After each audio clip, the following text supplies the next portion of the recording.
50 നോമ്പിലെ 5-ാം വ്യാഴാഴ്ച നാം വിശുദ്ധ വാരത്തിലേക്ക് അടുക്കുന്ന ഒരു പ്രധാന ഘട്ടമാണ്. ഇത് ജീവിത നവീകരണത്തിനായുള്ള ഒരു മടക്കയാത്ര കൂടിയാണ്.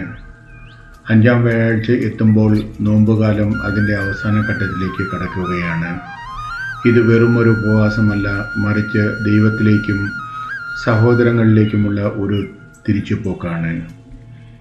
മണ്ണായ നീ മണ്ണിലേക്ക് തന്നെ മടങ്ങും എന്ന ഓർമ്മപ്പെടുത്തൽ തുടങ്ങിയ ഈ യാത്ര നമ്മുടെ കുറവുകളെ തിരിച്ചറിയാനും അവ തിരുത്തുവാനുമുള്ള ഒരവസരം കൂടിയാണ്. വരാനിരിക്കുന്ന പെസഹ വ്യാഴാഴ്ചയിലെ പാദക്ഷാളനത്തെ മുന്നിൽ കണ്ടുകൊണ്ട് മറ്റുള്ളവരെ സേവിക്കാനുള്ള ഒരു മനസ്സൊരുക്കം ഈ ദിനത്തിൽ നാം നടത്തേണ്ടതുണ്ട്. പ്രാർത്ഥനയോടൊപ്പം തന്നെ പാവപ്പെട്ടവരോടുള്ള കരുണയും സ്നേഹവും നമ്മുടെ നോമ്പിനെ അർത്ഥവത്താക്കുന്നു.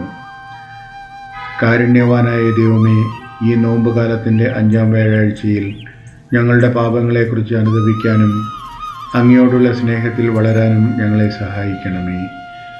ലൗകികമായ ആഗ്രഹങ്ങളിൽ നിന്ന് വിട്ടുമായ ഉണർവ് പ്രാപിക്കാൻ ഞങ്ങൾക്ക് കൃപ നൽകണമേ. ആമേൻ.